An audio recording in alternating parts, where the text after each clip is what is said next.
non, c'est faux. Et du coup, c'est l'inverse. Il l'a remporté en 2 minutes sa première médaille d'or à Pékin, du coup. Ok. Aussi, je crois qu'il y a une particularité au niveau des terrains. Si c'est terre battue, etc., il y en a qui sont meilleurs que d'autres, mais bon. Le basketball est une discipline olympique depuis les Jeux de 1936 à Berlin. Je pense que c'est faux. Ok, ça commence super bien en tout cas. Le basketball a été introduit comme discipline aux Jeux Olympiques de 1936 à Berlin. Ok, je pensais pas que comme c'est un sport assez occidental, mais plutôt du côté des États-Unis, j'aurais pensé plutôt que ça aurait été introduit par un pays de là-bas et pas un pays européen. Mais bon, faut croire que si du coup. Enchaînons. La première femme à participer aux Jeux Olympiques était Hélène de Pourtalès en 1900. Et du coup, elle aurait fait de la voile. Alors, je sais plus quand est-ce que les Jeux Olympiques ont été réintroduits. Je crois que c'était fin des années 1800 peut-être. Alors, est-ce que du coup, première femme 1900 je pense malheureusement que c'est faux.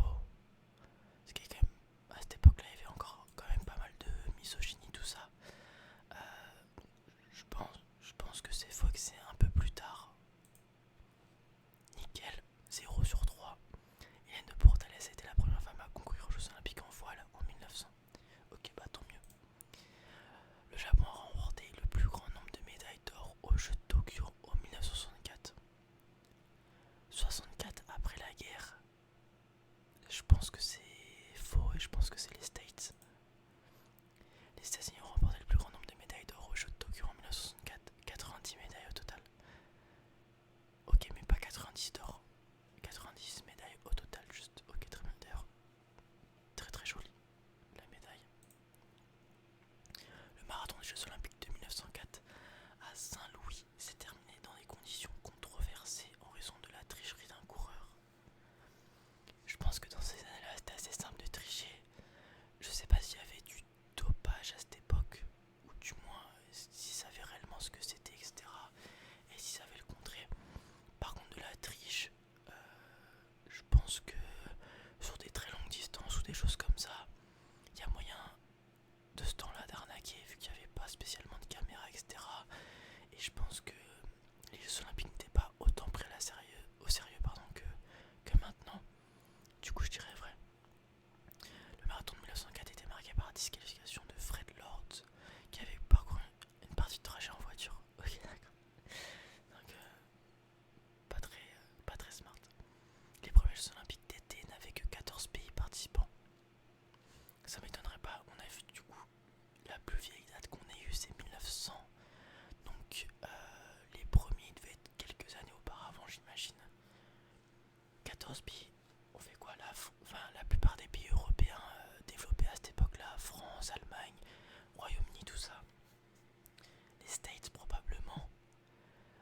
Certainement que les pays de l'Est, type Chine, tout ça, participaient pas, pardon. La Russie par contre devait participer. Je pense que 14 pays ça me paraît correct. Après 14 pays ça fait pas tant que ça. Sachant qu'en Europe, dans l'Union Européenne on est plus, cela dit ça n'existait pas encore à ce moment là. Mais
du coup c'est 7.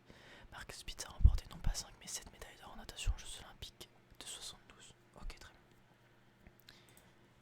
Les Olympiques d'été de 1940 et 44 ont été annulés. Alors on a vu que le Roland Garros avait été annulé. Donc j'imagine que les Jeux de 40 et 44 ont probablement été annulés de par le fait de la guerre et du coup il y aurait eu beaucoup de problèmes je pense. Et on a déjà vu il y a des images marquantes des Jeux de 1936, donc ce précédent, ces deux-là, et je vois pas de Jeux de 40 et 44, du coup je dirais vrai. Ok, bah c'est ça, super. Le tir à l'arc a été réintroduit aux Jeux Olympiques après une absence de 52 ans. Probablement que le tir à l'arc a été remplacé par le tir tout court à la carabine, des choses comme ça, qui sont toujours à l'heure actuelle présents, mais qu'on voyait peut-être à l'époque le tir à l'arc un peu démodé, et qu'on préférait la nouvelle technologie des armes à feu. Donc ça m'étonnerait pas plus que ça. Après 52 ans, ça fait super longtemps, ça fait la moitié des jeux quasiment.